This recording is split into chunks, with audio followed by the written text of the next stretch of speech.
Today I'm going to be showing you how to create your own dragon head. Now you could do this any different way you want. There are many ways to make a dragon head, but because of the size of this one, I'm going to be making it with cardboard and upholstery foam. Now you can do it with just paper mache or even just EVA foam. Again, there are many different ways to make your own dragon head, but I chose this method as I feel it would be the cheapest way of making a head of this size. Now as you can see, I am making the frame of it with cardboard, using hot glue to help put it together and masking tape to kind of keep the seams from falling apart while the glue hardens. I kept the masking tape there because there was no need of taking it off. Now using the Super 77, which is a spray adhesive, after cutting the upholstery foam somewhat the size, I went ahead and sprayed both sides, the upholstery foam and the cardboard. I waited a little bit and then I put them together to help them bond. This right here in my hand is a ornament that you could buy at any craft store. You usually make ornaments with it, but I'm going to be making eyes with it instead.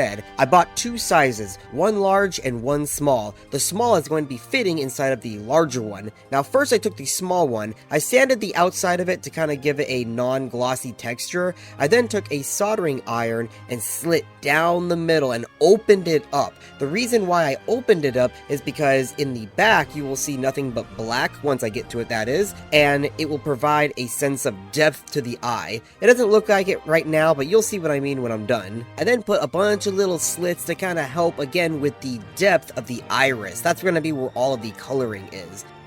Now first I gave it a coat of black, that way when I paint over it you won't see any of the clear going through.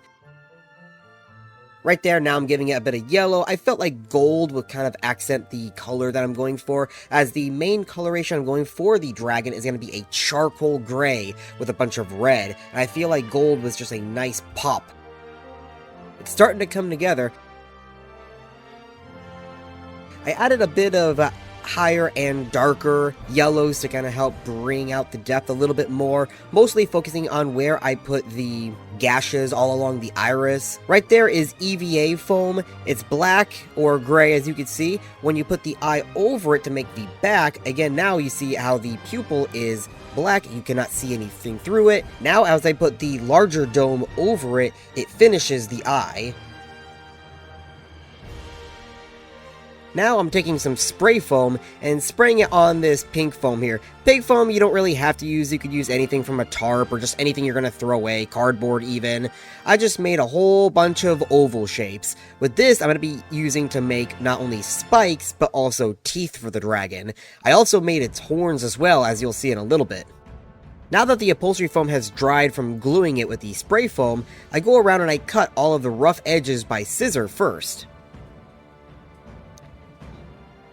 Now that all of the spray foam is dry, I brought it inside and started rough cutting it with scissors.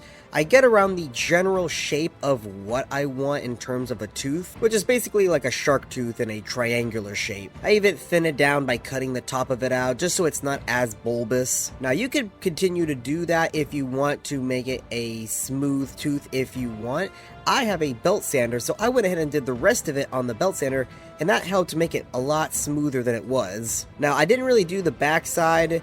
While it is nice to do the backside, I didn't really feel a need to, as you're not going to be seeing it as much. Plus it's going to be coated later on, so it's not that important. To place the teeth inside of the mouth, I pulled down the lip so it wasn't attached to the inside of the cardboard where it is there. That way I could slip the tooth in between the cardboard and the lip. You can also see I put that same black cloth that I used for the eyelids in the inside of the mouth so you don't see a bunch of open cardboard. Now it's time to place the eyes. I put, again, more black cloth there because when I put the eyelids over the eyeball, you don't want to see behind it into the white. While I didn't record it, I went ahead and made the giant horns out of the spray foam. This took at least 3 cans of the ×3 expanding foam. Once I made the general shape, I then flipped it over and did more on the other side to make the complete horns. To attach them to the head, I went ahead and not only hot glued it, but I put a giant bolt up through the head into the horn. You can see there I used a little bit of sanding in order to help make some of the shapes of the foam.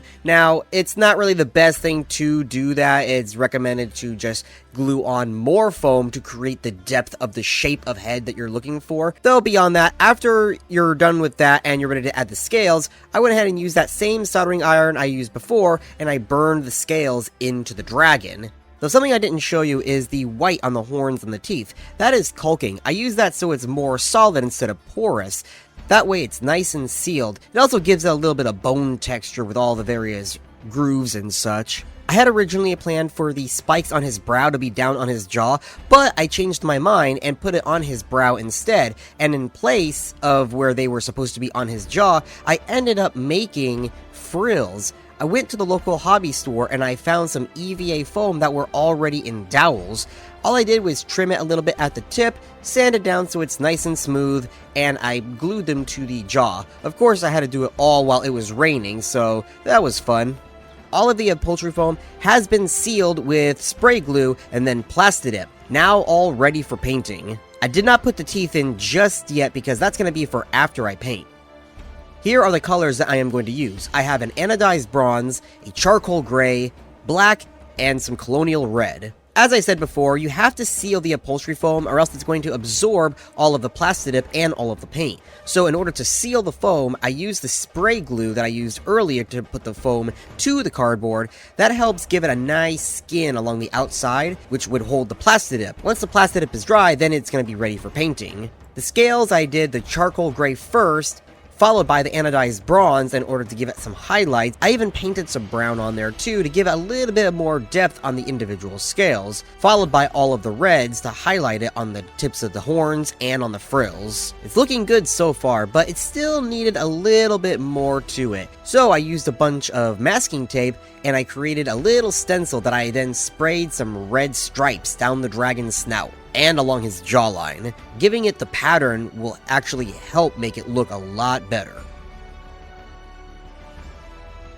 Now that the painting is over, we can finally take out that masking tape to protect his eye and see the contrast that I was talking about earlier. He is almost done. Of course, there he is with the stripes as I filmed that first part prior to putting the stripes on him. But now he was ready for the teeth. So the teeth I sealed the exact same way by putting caulking all around it. I then gave it a nice coat of tan paint. You can use anything from a sand, but then to make it more of a bone texture, I then put some brown paint over it. You water down your paintbrush and then paint on the brown. You want it to be really watery so it gets all down into the grooves. After that, you wipe it off. This will give it a washed look and make it look like ancient bone almost.